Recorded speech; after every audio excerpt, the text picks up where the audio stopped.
I'm Andy. Now today's story is going to take us on a journey, but somewhere that you will have never ever been before. We're going deep into the ocean, where all the underwater creatures live. But we're going to be looking for one creature in particular. We're looking for a shark. But don't worry, he's a really friendly shark. He's called Sammy. And it was Sammy's first day at school, and he didn't know what to do. He got up to lots of mischief. Let's see what happened.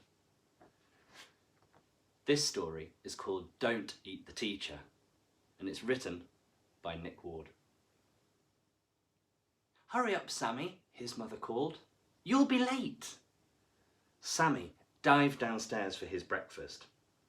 It was his first day at school, and he was very, very excited. But when Sammy became too excited, he had the unfortunate habit, as all young sharks do, of biting things. Oh dear.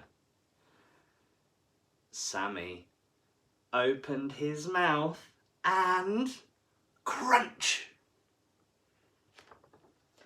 "Oh, Sammy," complained his mother, "don't eat the table." "Sorry, Mum," blushed Sammy. He kissed his mother and swam out the door. "Be a good boy, Sammy," his mother called. Sammy and his dad drove down the lane to Sammy's new school. In the playground, a group of children were playing tag. "Brilliant," thought Sammy. "I'm off to join in." "You're it," shouted a shrimp. "You're it," cried a cod. "You're it," howled a haddock.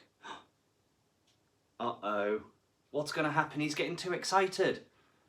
Sammy opened his mouth and crunch! "Oh, Sammy," the children moaned, "don't eat your school friends." "Sorry," blushed Sammy.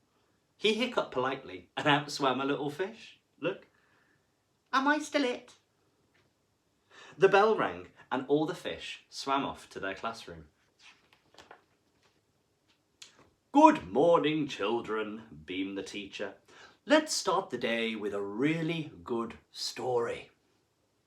"Brilliant," thought Sammy, flapping his tail in excitement.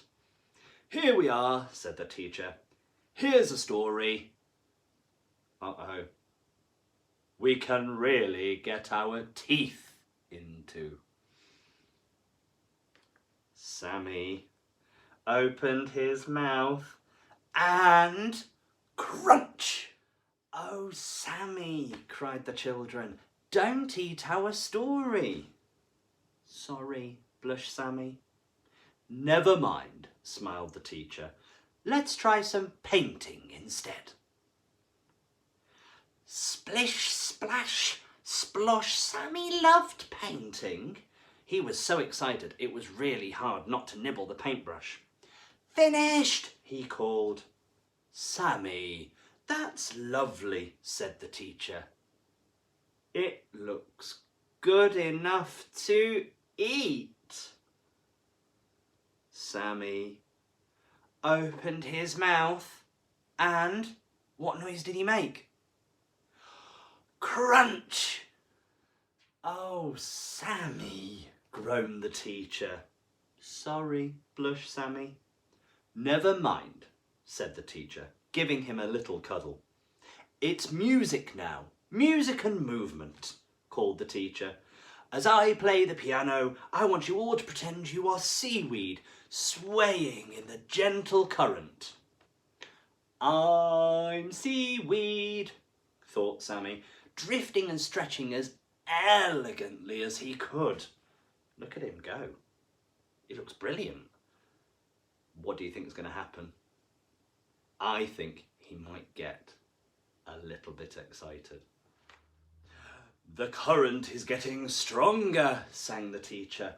The children started to dance even faster, and Sammy started to get excited. "Now you are a storm," the teacher cried, "a terrible storm, destroying everything in its path." "I'm a terrible storm," cried Sammy. He opened his mouth and, yes, I know, you've guessed it. Crunch, crunch, crunch. Sammy, stop, yelled the children. Don't eat the... Oh no. Oh dear, thought Sammy as he got ready to go home. I didn't mean to. Tomorrow I'll be good. Really, really good.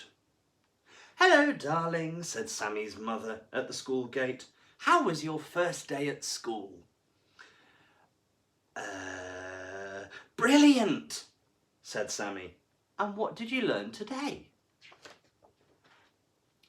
Lots, blushed Sammy. Don't eat the stories. Don't eat the paintings. Don't eat the classroom. And don't eat the teacher.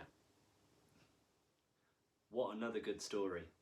All my favourite parts were all about the children trying to stop Sammy from eating everything. Oh, and he just didn't know what to do. And I can't believe he ate his teacher. Poor teacher. Don't you go eating your teacher, will you? Of course not, you're not sharks. Now, sharks live under the ocean, along with hundreds and hundreds and hundreds of other sorts of creatures. But I have one particular favourite, and no, it's not a shark. It's one of these. Can you tell what it is? I'll give you a clue. It has 1, 2, 3, 4, 5, 6, 7, 8 legs. Do you know what it is? That's right, it's an octopus. I'm going to make one of these with you today. Here's what you'll need. Some paint or some colours to colour with, a toilet roll tube, a pair of scissors, some googly eyes or some paper to do your own eyes, and some glue. Let's get started. First of all, I want you to take your toilet roll tube. Now, grown-ups, you might have a few of these lying around the house, so you could make one as well. You're going to take your toilet tube and you're going to colour it either in paint or whatever you can find, to whatever colour you would like. Fortunately, I did one earlier because I could make it and let it dry. I did mine blue. You're then going to take your scissors. Remember, ask a grown-up for help with this bit because it is quite tricky. And you're going to cut 1, 2, 3, 4, 5, 6, 7, 8 snips into the bottom of your toilet roll tube. So after you've put 8 snips into the bottom of your toilet roll tube, the next thing you're going to do is bend the legs out, one at a time, and push them out. And then this gives you your 8 legs. You can then use your finger to curl up the sides so it looks like an octopus's legs. There we go. Now, I'm going to use one of my colours to draw a nice smiley face on the bottom of my octopus. And then I've got some googly eyes, or if you haven't got googly eyes, just use some card and make some eyes. So what you need to do next is stick your googly eyes onto your octopus, and then your octopus is all ready for their underwater adventures and stories. So I've got 2 octopuses. What else could you make? Could you make a fish, a crab, a jellyfish, or even Sammy the Shark? You could retell his story about his first day at school, or create stories of your very own. Now, it's time for me to go. I hope to see you soon. Open up, keep safe. Bye-bye.